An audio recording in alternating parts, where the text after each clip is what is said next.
When I think of Valentine's Day, I think of chocolate, flowers, and going out for a romantic evening. My wife Patty and I were actually married on Valentine's Day, February 14th, 1988. But on February 14th, 1929, Valentine's Day took on a whole new meaning. Guns N' Roses with a twist.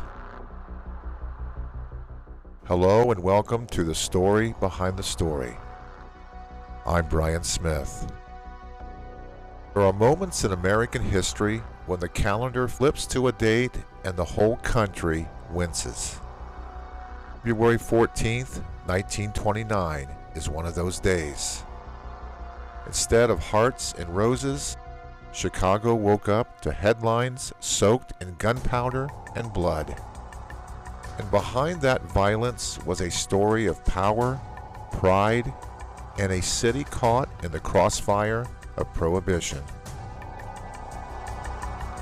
Chicago in the 1920s was a city with two speeds: booming industry by day and bootleg whiskey by night. Prohibition didn't stop drinking. It just handed the liquor business to the men willing to break the law and enforce their turf with bullets. At the top of that underworld pyramid was Al Capone, the kingpin of the South Side. Charismatic, ruthless, and always dressed like he had a tailor on retainer. Capone ran his empire with a mix of charm and terror. On the north side stood his greatest rival, George Bugs Moran, a man as tough as the streets he ruled. Moran hated Capone. Capone hated Moran. And Chicago was the battlefield in between them. Bootlegging wasn't just about booze. It was about territory, trucks, speakeasies, and the millions of dollars flowing through them. Every truckload of Canadian whiskey was a prize. Every street corner was a chess square, and every rival was a threat. By 1929, the tension between Capone and Moran had reached a boiling point. Capone wanted Moran gone. Moran wanted Capone gone. But Capone had the advantage. He had money, muscle, and a network of men who could make problems disappear. So a plan was hatched.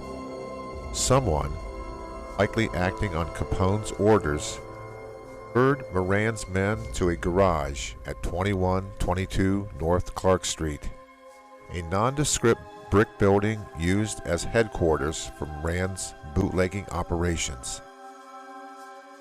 The bait was simple: a truckload of stolen whiskey, cheap, too good for Moran's crew to pass up. But Moran himself was late that morning. That small delay saved his life. At around 10:30 a.m., witnesses saw a police car pull up outside the garage.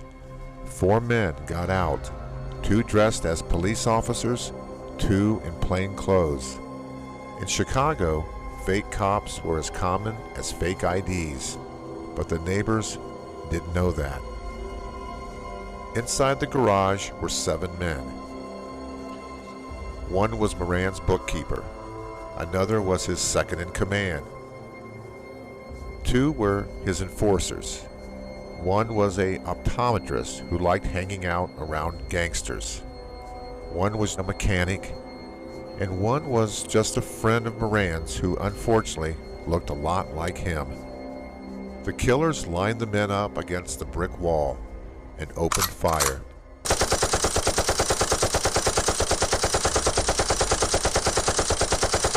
It was over in seconds.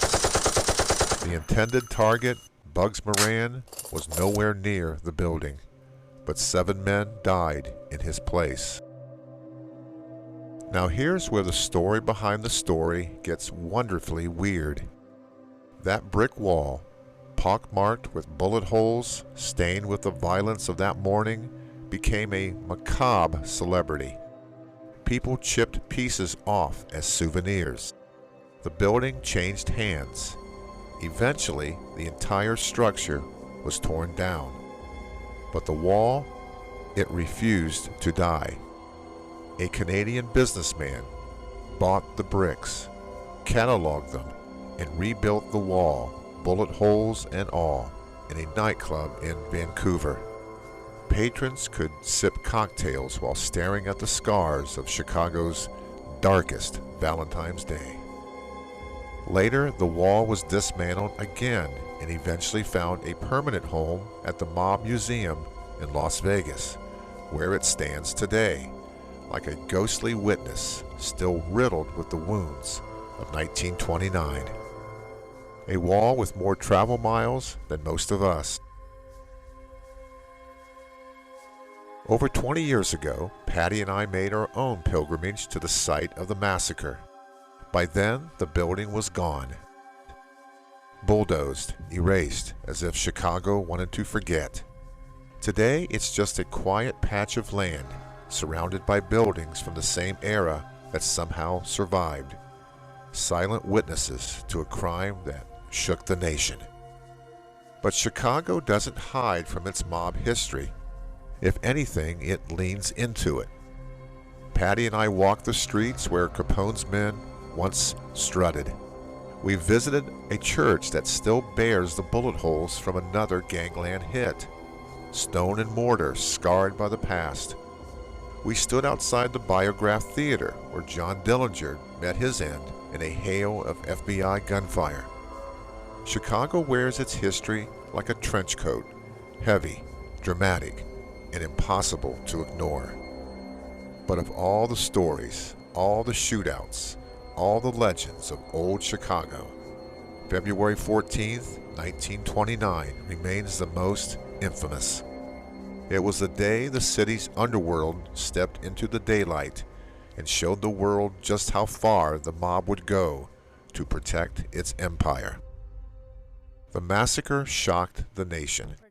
Newspapers splashed the photos across the front pages. Politicians demanded action. And for the first time, the American public began to see organized crime not as a glamorous rogue, but as dangerous, cold-blooded killers.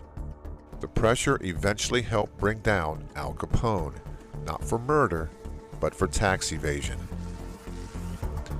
Bugs Moran faded into obscurity, and Chicago, for better or worse, became forever linked with the mythology of the mob. Even today, the city doesn't shy away from its past. Tours, museums, plaques, and stories keep the memory alive. Chicago doesn't revel in the violence, but it understands that history, even the dark parts, shapes identity. And that's the story behind the story of the St. Valentine's Day Massacre. I hope you found it as fascinating as I did. The echoes of the past are waiting to be heard. My name is Brian Smith, and we are history.